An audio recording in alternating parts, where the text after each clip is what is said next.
AP ముఖ్యమంత్రి YS Jagan మీద విజయవాడ సింగనగర్లో జరిగిన హత్యాయత్నం తర్వాత అటు టీడీపీ ఇటు ఎల్లో మీడియా కూడా అనుమానాస్పదంగా వ్యవహరించాయి.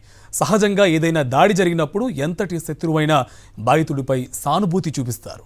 కానీ కొద్దిలో ప్రాణాపాయం తప్పించుకున్న సీఎం వైఎస్ జగన్ విషయంలో టీడీపీ నాయకత్వం ఎగతాళిగా మాట్లాడడం, సోషల్ మీడియాలో ఎగతాళి చేయడం, విద్వేషం కక్కడం చూస్తుంటే వారి పాత్రపై ప్రజలకు అనేక అనుమానాలు కలుగుతున్నాయి.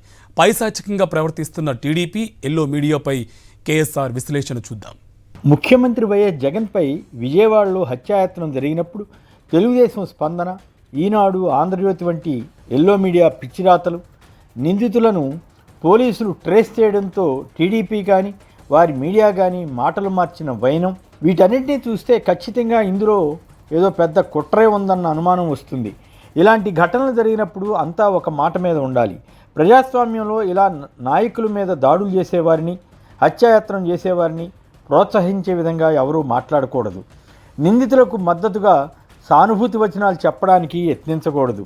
జగన్పై ఒక పదునైన రాయి ద్వారా హత్యాయత్నం నేపథ్యంలో జరిగిన పరిణామాలన్నింటినీ పరిశీలిస్తే తెలుగుదేశం పార్టీ, అలాగే ఈనాడు, ఆంధ్రజ్యోతి తదితర ఎల్లో మీడియా ఎక్కువగా కంగారు పడినట్లుగా స్పష్టంగా కనిపిస్తుంది. ఈ ఘటనపై ఖండన తప్ప ఇతరత్రా స్పందించనవసరం లేని వాటిపై చంద్రబాబు నాయుడు, పవన్ కళ్యాణ్, లోకేష్, అచ్చెన్నాయుడు వంటి వారు చేసిన వ్యాఖ్యలు పూర్తిగా అనుమానాస్పదంగా ఉన్నాయి. ఒకరికొకరికి సంబంధం లేకుండా కూడా వ్యాఖ్యలు చేశారు.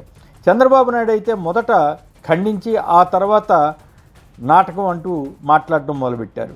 పవన్ కళ్యాణ్ అయితే తన రాజకీయ అజ్ఞానాన్ని ప్రదర్శిస్తూ అసలు అది ఘటనే జరగలేదన్నట్లుగా మాట్లాడారు. ఈ ఘటన విజయవాడ సెంట్రల్ నియోజకవర్గంలోని అజిత్ సింగ్ నగర్ వద్ద జరిగింది.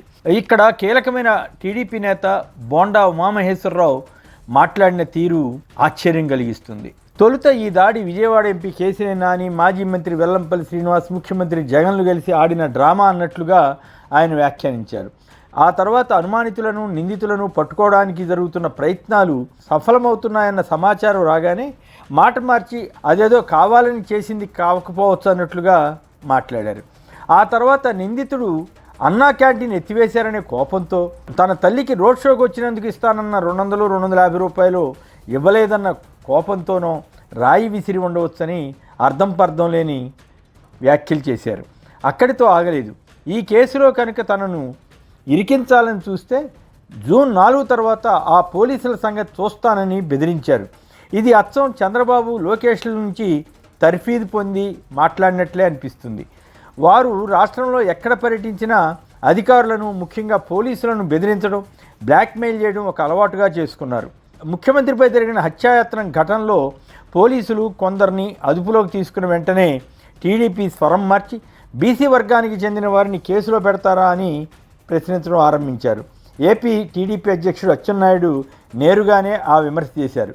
అంటే ఎవరైనా సీఎం పైనో లేకపోతే ఇంకెవరైనా ప్రముఖుడిపైన దాడి చేస్తే కులాలను చూసి కేసులు పెడతారా?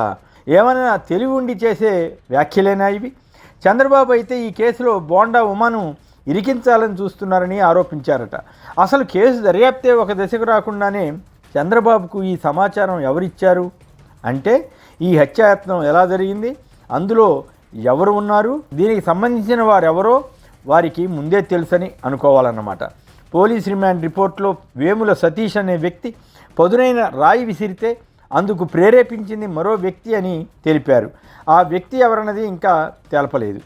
ఈ రెండో నిందితుడు బోండా ఉమా అనుచరుల్లో ముఖ్యుడన్న ప్రచారం జరుగుతోంది. లేదా బోండా ఉమా తన పేరును నిందితులు చెబుతారన్న భయంతో ఏమైనా మాట్లాడుతున్నారా అన్న అనుమానం వస్తుంది. ఇప్పటికే సతీష్ తాను నేరానికి పాల్పడ్డానని అంగీకరించారు.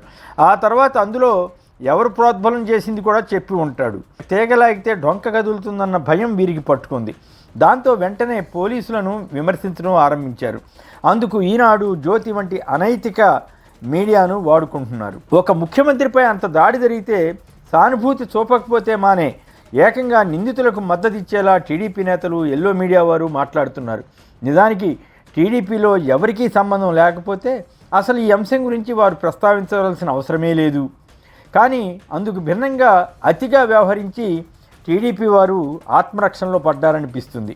ఈనాడు మీడియా నిందితులు ఉన్న వడ్డెర కాలనీకి వెళ్ళి నిందితుల కుటుంబాలు చాలా బాధలో ఉన్నట్లు, వారంతా అన్యాయంగా అరెస్ట్ అయ్యారని బాధపడుతున్నట్లు వార్తలు ప్రచారం చేసింది. ఘటన జరిగినప్పుడు పోలీసుల వైఫల్యమని రాసిన ఈ మీడియా ఇప్పుడు పోలీసులు నిందితులను పట్టుకోవడాన్ని తప్పుపడుతోంది. వారు అతిగా స్పందించడం, గులకరాయి దాడి అని ఈనాడు, ఆంధ్రజ్యోతి పనికిమాలిన రాతలు రాయడం, నిందితుడిని కాపాడే యత్నం చేయడం, ఇవన్నీ గుమ్మడికాయల దొంగ భుజాలు తడుపుకున్నట్లుగా కనిపించడం లేదు.